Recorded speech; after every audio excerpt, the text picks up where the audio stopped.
Let's get this shit show over with, shall we? Hello everyone, Recorder98 here, and today we are looking at Third Worldism. Oh boy, I'm not gonna lie. I was not looking forward to doing this. Even now I see discussing it as a chore. Okay, so as per usual, I'll break this video into 4 parts. Part 1 will be the definition, Part 2 will be the origin of this theory, Part 3 will discuss the issues of this ideology, and Part 4 will be my thoughts. So let's get this shit over with, so a certain motherfucker can watch this and shit on me. Okay, so what is Third Worldism, or better yet, what is the Third World? Well, as Marxist.org says, the term Third World is quite vague in that it was used during the time which any country that wasn't capitalist or ML socialist, or what they call Stalinism for some stupid reason, and was not fully developed. It is stated that the first use of this term was back in 1952 in a newspaper article written by a man named Alfred Sauvé. Article, Alfred states, quote, "The Third World, ignored, exploited, and despised like the Third Estate, wanting also to be something," end quote. Of course, the term Third State was adopted from the French pre-revolutionary era as a Third Estate, which covered people from the bourgeois to the workers and peasants. In other words, it is to describe a caste system. So these were countries that are basically victims of imperialism, seen as shit and nothing more than chattel to be exploited by the so-called Western world. The term is said to have been quickly picked up by academia and later became a common term to describe these countries. The terms being often used by citizens of imperialist country, which makes the false unity of the so-called other. A man by the name of Regis Debray has said that the term Third World is basically a loaded term with no real meaning, usually calling anything that doesn't have a notion of class, race, civilization, and so on. He compares it to the Greek word barbarous, who were people that did not speak the same language, and as they lumped them in together and under a single word instead of individually being analyzed. He gives examples from during his time, saying what was common between the Saudi Arabians and the Vietnamese, which is a good point.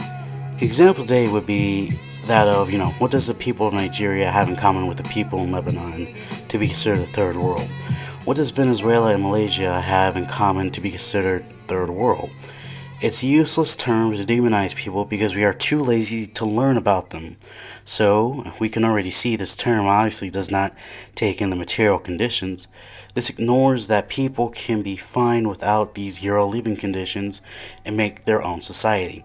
But imperialists will ignore this and the common white man will think nothing of it. Now let's move on to the origin of said theory.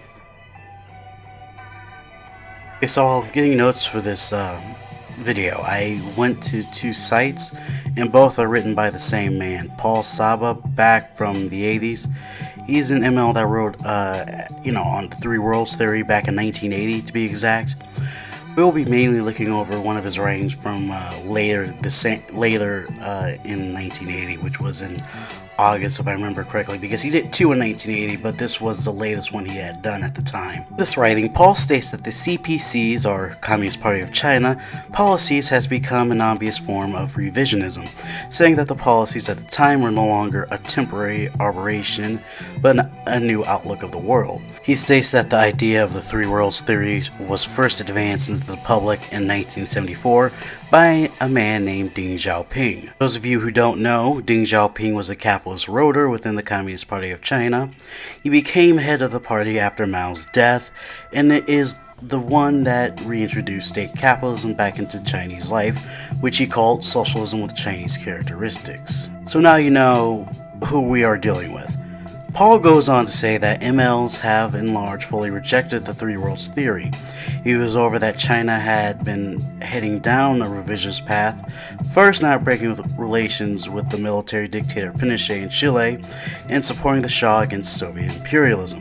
Granted, the latter is actually something all Marxists should be for. Anti-imperialism, even when it's done by the Union, is not a good thing. Says the last straw is when Angola had a second independent war when China supported the South African US puppets. This is important to note because we as Maoists know and see that China had gone to a revisionist path due to the lack of critique of Mao and a personality cult that he did not combat, unlike some other communists such as Fidel Castro and Joseph Stalin. I do know some communists or quote-unquote communists that for some reason think that China is still socialist. It's not. It hasn't been since '76.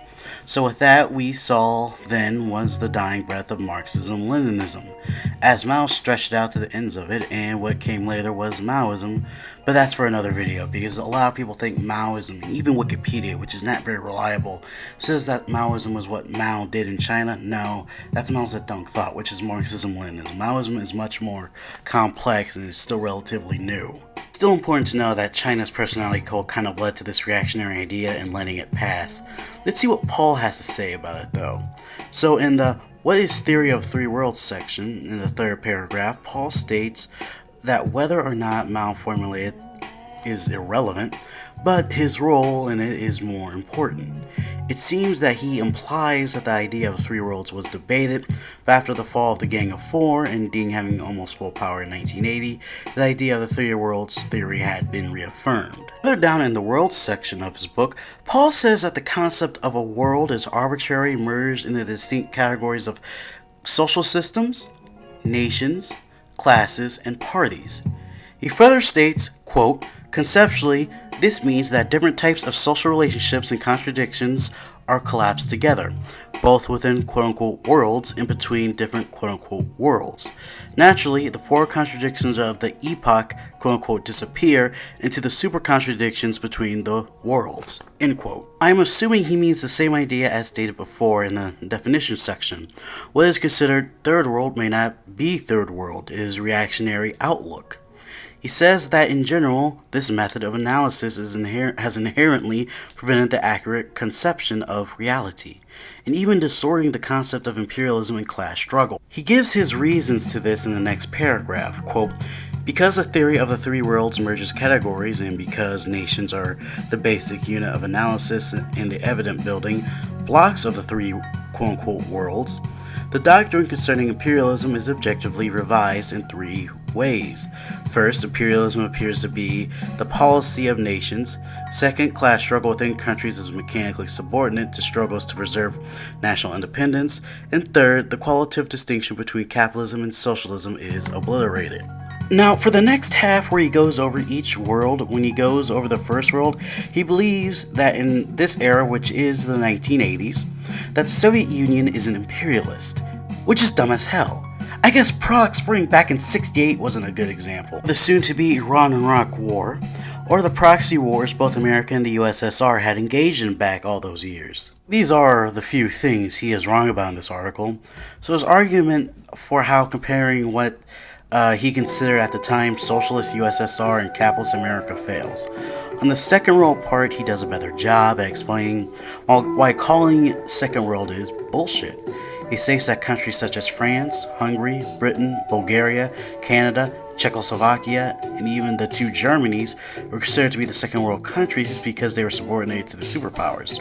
Now, this article was written in 1980. We could argue that the Eastern Bloc was under pressure from the USSR, especially Prague Spring, and it didn't take until, like the mid to late 80s for at least 4 or 5 of these countries to form an anti-Gorbachev bloc, because if I remember correctly, it was always, East Germany, Romania, Czechoslovakia, and Bulgaria that began giving Gorbachev troubles, and even before then, there's 2 other Eastern Bloc countries that separated.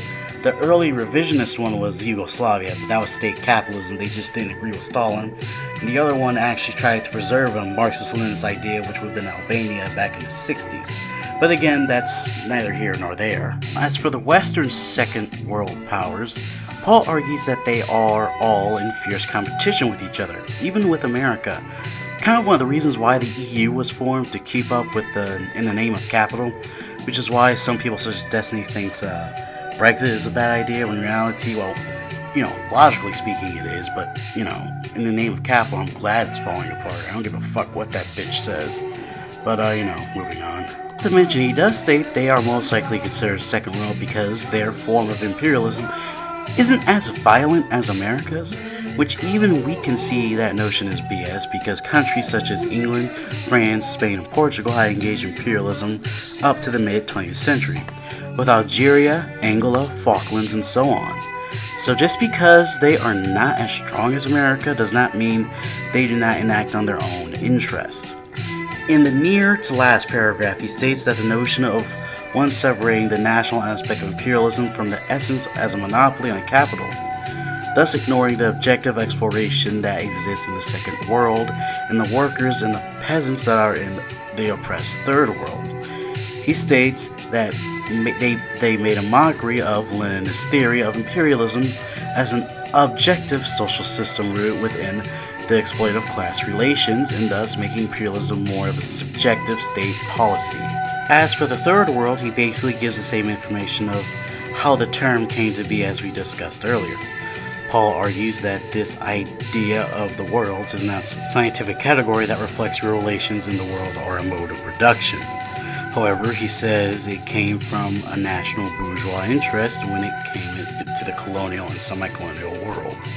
Further down, he goes over that this usually used for countries that are petit bourgeois, yet anti-imperialistic.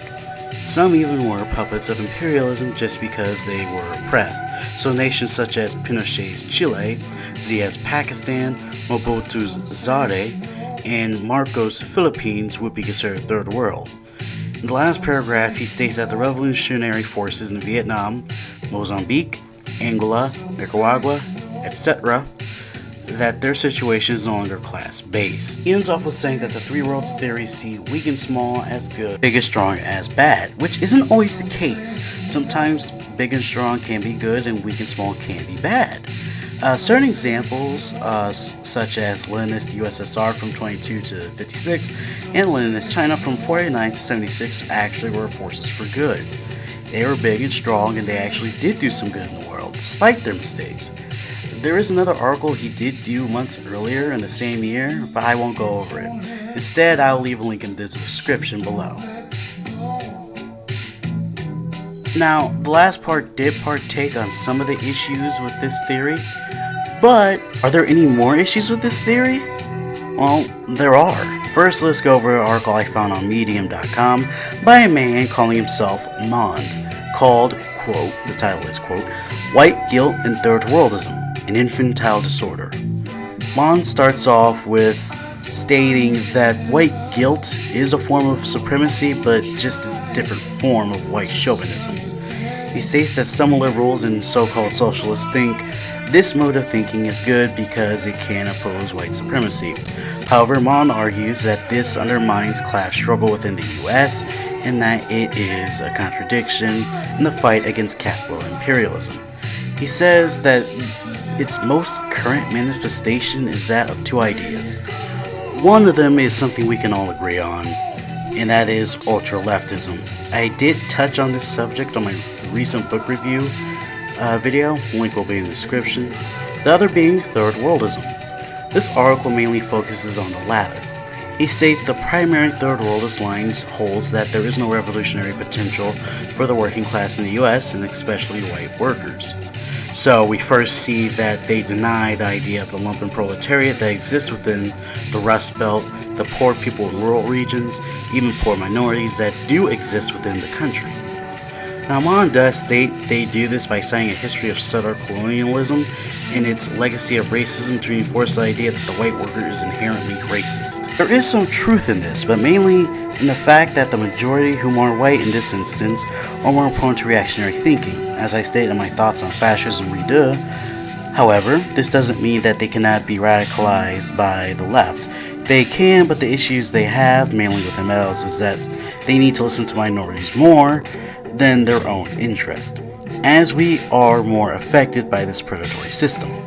Mond says that this third world thinking is problematic and ultimately leads to a nihilistic and a defeatist outlook on life and even class struggle. He poses the important question that if there is no revolutionary working class in a capitalist imperialist country, what are they to do?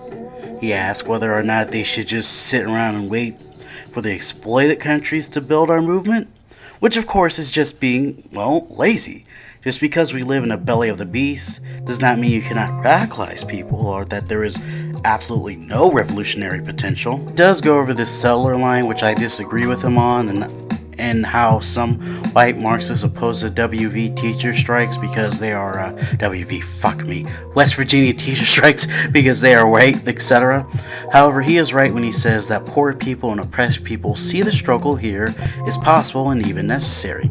He states that woke, common people are struggling every day, but only when one becomes isolated from the real working class and oppressed struggles and fighting struggle for socialism, third worldist position seems to be, well, more popular. He ends this article off by stating that he is not undermining the history of colonialism, but its misapplication of Marxism with half-assed understanding of history leads to the chauvinism and sadly nihilism of so many called revolutionaries. So now we know that this is a defeatist outlook, but that's it, right? I mean, no more shit about third worldism, right? There's nothing more wrong with it? Wrong. Some argue that this outlook even leads to class reductionism.